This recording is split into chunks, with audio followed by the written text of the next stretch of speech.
ევროკომისიის გაფართოების პოლიტიკის შესახებ საქართველოსთვის განსაზღვრული ნაბიჯების განსახორციელებელი ღონისძიებები გამოაქვეყნა. მათ შორის არის მოხსენიებული აქტიური თანამშრომლობის გაგრძელება ევროკავშირის შესაბამის სტრუქტურებთან იმისთვის, რომ ქვეყნის ტერიტორია არ იქნეს გამოყენებული ევროკავშირის მიერ დაწესებული სანქციებისგან თავის არიდების მიზნით და ამ ფონზე პარალელურად გააქტიურებულია მსჯელობა იმაზეც, თუ რა ეკონომიკურ სარგებელს იღებს საქართველოს კანდიდატის სტატუსის მიღების შემდეგ.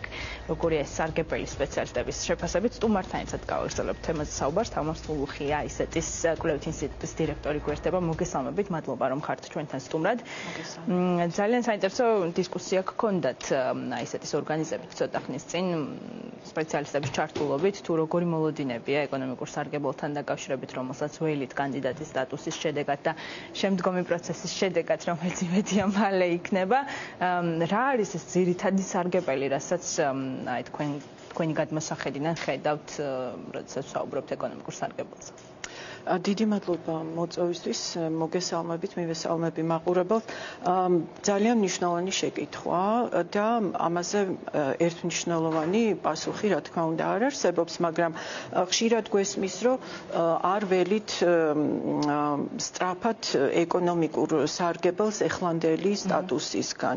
მაგრამ სინამდვილეში ესე არ არის და ალბათ ძალიან სასარგებლო იქნება თუ ვისაუბრებთ კონკრეტულად რას უნდა ველოდოთ და როგორც თქვენ აღნიშნეთ, ჩვენ გვქონდა მოვაწყვეთ ესეთი დისკუსია, სადაც think tank-ების წარმომადგენელი AISET-ის კვლევითი ინსტიტუტი, პოლონური ერთ-ერთი წამყვანი think tank-ი SENEA და SEPSI ბრიუსელიდან წამყვანი think tank-ის წარმომადგენლები საუბრობდნენ ამაზე. 4 ძირითადი მიმართულება იკვეთება, ესე თუ შევაჯამებთ.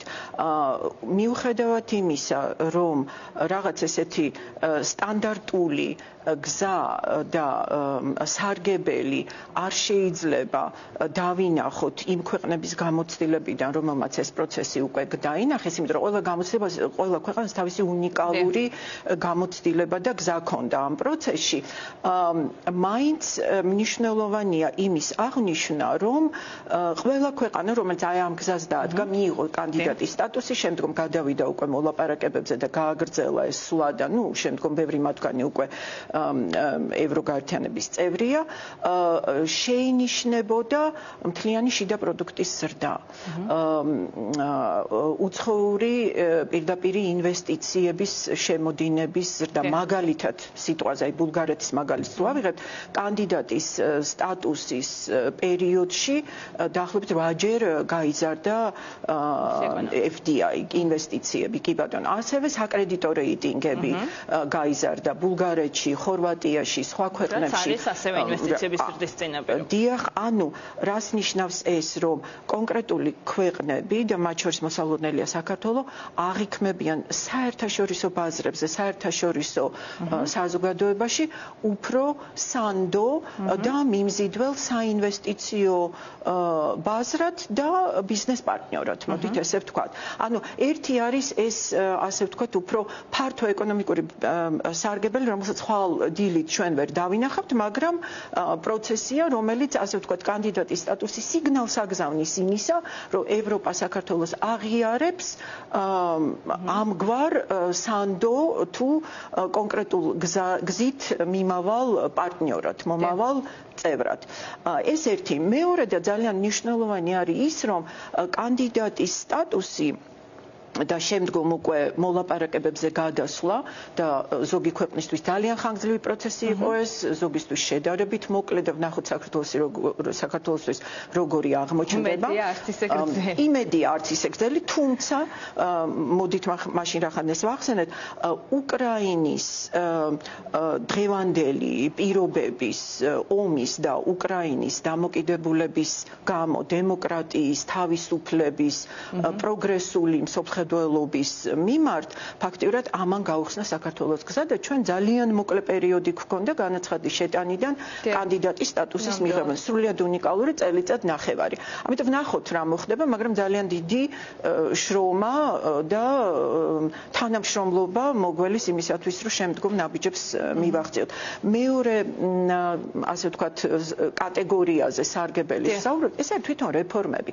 რეფორმები, რომელიც უნდა გატარდეს იმის იმისათვის რომ შესრულდეს 9 დათქმა, იმისათვის რომ როდესაც მოხდება ის რომ გზა გაიხსნება, მოლაპარაკებები გაგვეხსნება, თვითონ მოლაპარაკებების პროცესში უზარმაზარი რეფორმები იქნება გასატარებელი, ეს თავისთავად ქვეყნის ეკონომიკას მოუტანს დიდ სარგებელს. მაგალითად პოლონეთმა და აი პოლონელი კოლეგა ყავდა ჩართული ჩვენს დისკუსიაში კანდიდატის სტატუსის პირობებში უკრაინამ გაატარა 4 უმნიშვნელოვანესი რეფორმა, რომელმაც დასაბამი დაუდო უკრაინის, ასე ვთქვათ, ამ ეკონომიკურ გაძლიერებას. ეს იყო განათლების რეფორმა, ეს იყო რეგიონალური ადმინისტრაციული რეფორმა, საპენსიო რეფორმა და ჯანდაცვის რეფორმა. ეს 4 უმნიშვნელოვანესი სტრუქტურული რეფორმა სწორედ კანდიდატის სტატუსის პირობებში განახორციელა პოლონეთმა და საფუძველი შექმნა ამან ეკონომიკის წინსვლისათვის და ის რომ საქართველოს მოუწევს იმისათვის რომ შეასრულოს სხვადასხვა დათქმები, პირობები, მოლაპარაკებებში, ასე ვთქვათ, მიუახლოვდეს ევროპულ სტანდარტებს, პოლიტიკას, მას მოუწევს ცვლილებების განხორციელება, რეფორმების განხორციელება და ეს თავისთავად მოემსახურება ეკონომიკურ გაძლიერებას. მესამე და ძალიან მნიშვნელოვანი კატეგორია არის აი ეს ფინანსურ მექანიზმებზე და რესურსებზე ხელმისაწვდომობა, რომელსაც ევროპა ხსნის კანდიდატი ქვეყნებისთვის, ანუ ჩვენ ეხლა ფაქტურად სამეზობლო პოლიტიკიდან გადავედით გაფართოების პოლიტიკის ჩარჩოს ქვეშ და ეს ყველა ქვეყანას უხსნის სრულიად უნიკალურ ფინანსურ რესურსებზე ხელმისაწვდომობას. დღეს არის განახორციელებს რეფორმას, იმდენად მივიღებთ. კი ბატონო, IPA 3, რომელიც დღეს ევროპის ამგვარი მექანიზმი არის და ძირითადად ბალკანეთის ქვეყნებს ემსახურება, იმიტომ რომ ისინი არიან მოლაპარაკებების პროცესში. 14.2 მილიარდია 7 წლიან პერიოდში 21 წლიდან 27 წლის ჩათვლით. ნუ აქ რას ემსახურებას? ეს არის რეფორმების განხორციელებისთვის, სხვადასხვა ადმინისტრაციული რეფორმების განხორციელების, ინფრასტრუქტურული პროექტებისთვის და ასე შემდეგ. ანუ ეს არის გრანდიოზული რესურსები, რომელსაც ქვეყნის კეთილდღეობა, ინფრასტრუქტურა და თითოეული ადამიანის, ასე ვთქვათ, სიკეთები, რომელიც თითოეულ ადამიანს თავისი ცხოვრებისთვის სჭირდება, გადაყავს სრულიად ახლებურ ევროპულ სტანდარტებზე. ანუ ეს ფინანსური მექანიზმები. და მეოთხე, რაც ასევე ძალიან მნიშვნელოვანია, მე ვფიქრობ და ამაზე არ მიდის აქტიური ლაპარაკი, მაგრამ მინდა რომ ვახსენოთ, ეს არის ადამიანური რესურსების, პროფესიული რესურსების გაძლიერების საქმე და არაფერთ არ უნდა დავიწყოთ ის რომ ქვეყანას ახლა აქვს კანდიდატის სტატუსი და შემდგომ ნაბიჯებზე გადავა მალე იმედია, გზას უხსნის ბევრ პროფესიონალს, სხვადასხვა დარგის მეცნიერებს, მკვლევარებს, სტუდენტებს, სულ უფრო მეტ და მეტ პროფესიულ საზოგადოებებში, პროექტებში, პროგრამებში ჩართვის. ავიღოთ Horizon, ხო? ეს პროგრამა, რომელიც არის, ასე ვთქვათ, აკადემიური სექტორისთვის, მეცნიერებისთვის, მკვლევარებისთვის ადამიანური რესურსების გაძლიერება ქვეყნის სიძლიერის საწინდარია და ესეც არ უნდა დაგვავიწყდეს, რომ სწორედ ეკონომიკას ემსახურება. კლიანტი და პროდუქტის ზრდის ერთ-ერთი მთავარი წინაპირობა გარდა დაფინანსებისა. ძალიან საინტერესოა ეს 4-ვე მიმართულება, თუმცა მე ერთსაც გკითხავდით, არის კიდევ კერძო სექტორი, რომელიც რა თქმა უნდა ბუნებრივია კლიანტი და პროდუქტის ზრდის და პირდაპირ უცხოური ინვესტიციების შემოდინების ფონზე მიიღებს სარგებელს, რეფორმების ფონზეც მიიღებს, რადგან კერძო სექტორისთვისაც შემოფერხებელი არის კი რეფორმები, რაზეც ახლა არის საუბარი, მათ შორის სასამართლოს რეფორმა, მათ შორის ადამიანის უფლებების დაცვის ნაწილში. თუმცა არის კიდევ ვაჭრობა, რომელიც ასევე ძალიან მნიშვნელოვანია ჩვენთვის, როდესაც ვსაუბრობთ ევროკავშირზე, მით უმეტეს ახლა, როდესაც ბაზრების დივერსიფიკაცია საჭირო, ვთქვათ, ასეთ სიტუაციაში, როდესაც ჩრდილოელი მეზობელისთვის მაინც ვართ გამტარი. როგორ ფიქრობთ, აი ეს კანდიდატის სტატუსი, თქვენ აღნიშნეთ, რომ ეს არის კარგი სიგნალი ინვესტორებისთვის, რომ საქართველოს სანდო ბაზარია. ამ მხრივაც რამდენად კარგი სიგნალია, რომ თქვათ ევროპელ პარტნიორებთან, აქაურ მწარმოებლებს უფრო გაუადვილდეთ კონტაქტების დამყარება.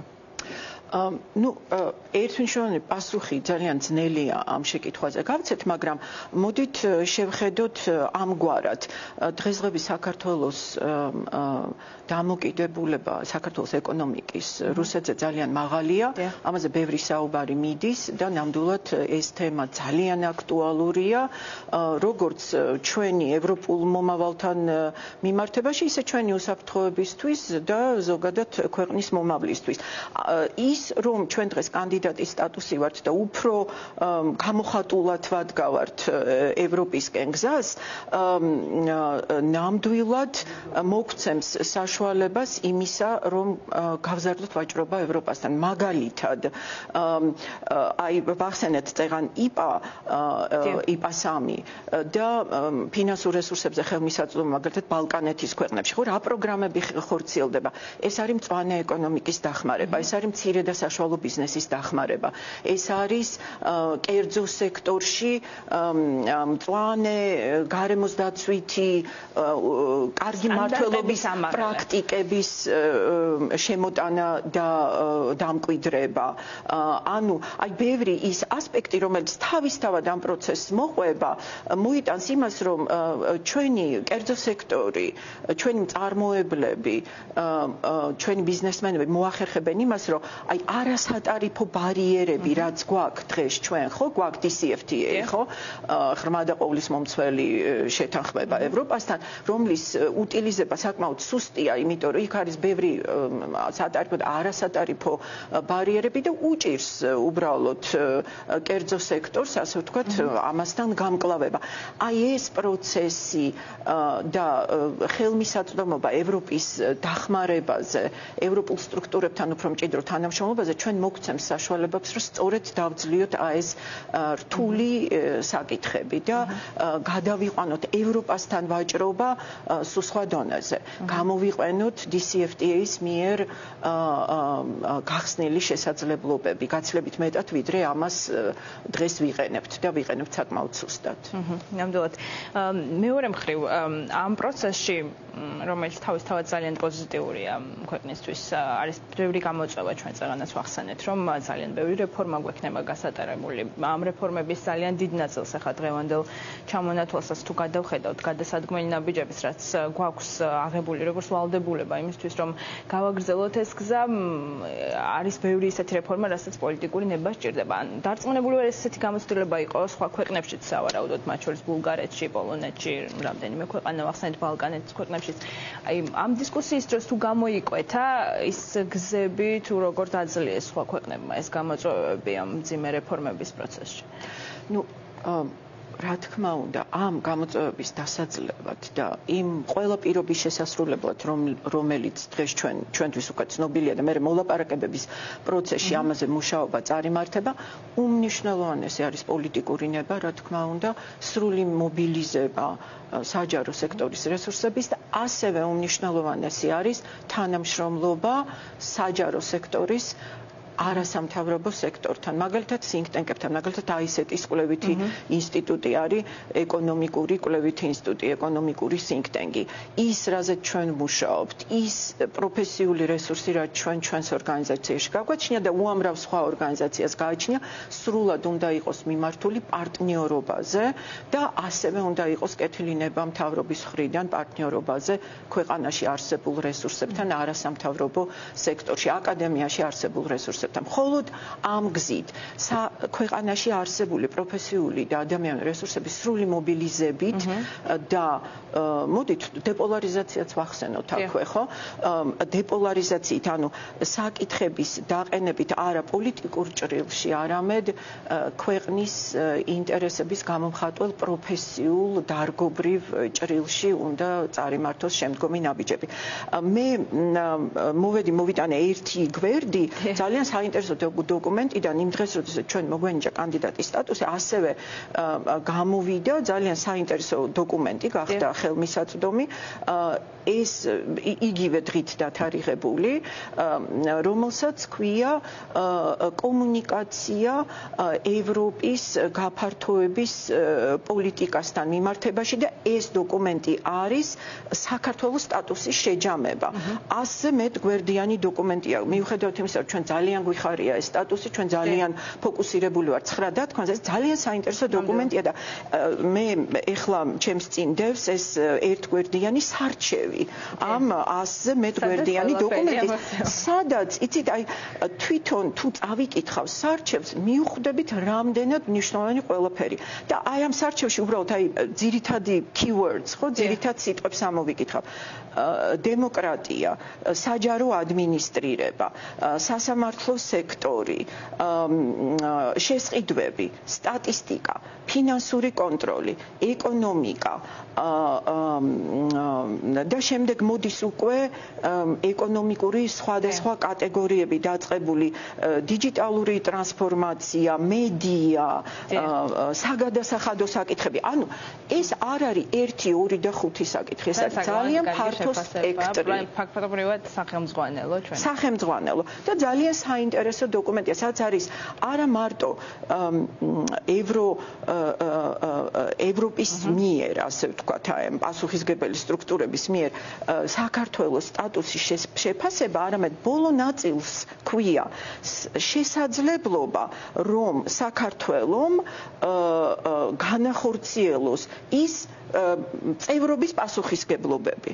ანუ აქ ნათქვამია ყველაფერი და რაც მთავარია, აი თუნდაც სარჩევია, მნიშვნელოვანია ჩვენ ყველამ ჩავიხედოთ და ვნახოთ თუ რამდენ თემას ეხება დაწყებული კულტურიდან და განათლებიდან დამთავრებული საგადასახადო სექტორამდე. ნამდვილად და აქვე ბოლო კითხვა იქნება ალბათ ეს თქვენ ახსენეთ რომ ძალიან მნიშვნელოვანი იქნება ამ პროცესში გადაწყვეტილებები, რასაც ხელისუფლების სხვადასხვა შტო მიიღებს, იყოს დაცლილი პოლიტიკური მდგენელისგან და იყოს მაქსიმალურად შედეგზე ორიენტირებული იმისთვის, რომ დროულად წავიდეთ წინ ამ პროცესში და ახსენეთ თანამშრომლობა არასამთავრობო სექტორთან. თქვენ ხართ ერთ-ერთი თვალსაჩინო წარმომადგენელი, ძალიან ძლიერი ეკონომიკური სკოლა, რომელიც ჩვენ ძალიან გვიყვარს როგორც რესპონდენტები, თქვენი თანამშრომლები, თუმცა მეორე მხრივ აი იმის გათვალისწინებით, როგორც თანამშრომლობაც გქონდათ წარსულში გადაწყვეტილების მიღებ პირებთან, სტრუქტურებთან, ახლა როგორი მოლოდინი გაქვთ, აი თუნდაც იმ ეკონომიკური რეფორმების ნაწილში, რაც გვაქვს გასატარებელი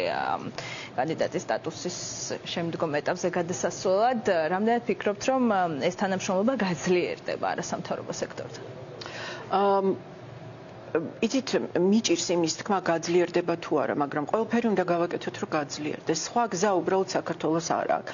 საქართველოს უნდა თქვენ გსურთ რომ ეს ასე მოხდეს. რა საკვირველია. საქართველოს უნდა იმოძრაოს სწრაფად და ბევრი დრო არა გვაქვს. ეხლა ეს ტრიო, ხო, უკრაინა, მოლდოვა, საქართველოს, ჩვენ მიბმული ვართ ტრიოზე, ამან უკვე ძალიან დიდი სიკეთე მოგვიტანა ჩვენ, ის რომ ჩვენ ფაქტურად წელიწად ნახევარში კანდიდატის სტატუსი მივიღეთ, არის სწორედ აი ამ ტრიოს კატეგორიის და უკრაინის წვლილი ამაში უზარმაზარი ამ ფაქტორის და თანამშრომლობა იქნება აუცილებელი, იმიტომ რომ ყველა დათქმა უნდა შესრულდეს, იმიტომ რომ აი ის, სადაც ჩვენ გვაქვს სისუსტეები ქვეყნის ეკონომიკაში, კულტურაში, განათლებაში და ასე შემდეგ და ასე შემდეგ, ყველაფერი უნდა იყოს დაძლეული, ეს სხვაგვარად ვერ მოხდება და ის რომ ჩვენ ევროპის წევრი უნდა გახდეთ, ამაზე ქვეყნის მოსახლეობის ასე ვთქვათ უდიდესი 80%-ზე მეტი დიდი მოსახლეობა ვთანხმდებით და იმაზეც ვთანხმდებით, რომ ყველა ქვეყანა რომელიც დაადგა ევროპის გზას, მიიღო კანდიდატის სტატუსის შემდეგ, წავიდა მოლაპარაკებების გზით და გახდა წევრი, ძალიან მნიშვნელოვანად და მკვეთრად გააუმჯობესა ეკონომიკური მდგომარეობა და თავისი მოსახლეობის კეთილდღეობა. ძალიან დიდი მადლობა, ძალიან საინტერესო საუბრისთვის. ასევე მადლობას გიხდით, რომ მთელი წლის განმავლობაში აქტიურად ვთანამშრომლობდით აი ესეთთან, რაც ასევე თქვენი დამსახურება და თქვენი არჩეულებრივი ეკონომისტების. მადლობა, რომ იყავით ჩვენ სტუმარი ესეთ საინტერესო თემაზე წლის ბოლოს. თამარ სულუხია, აი ესეთის კვლევითი ინსტიტუტის დირექტორი გახდათ ჩვენთან სტუმრად საუბრობდით იმ ეკონომიკურ სარგებელზე, მოსალოდნელ ეკონომიკურ სარგებელზე, რასაც საქართველოს მიიღებს ევროკავშირის წევრობის კანდიდატის სტატუსის ფონზე. მას შემდეგ რაც მიმდინარე წელს კომპანიებისთვის სავალდებულო გახდა მოგების გადასახადის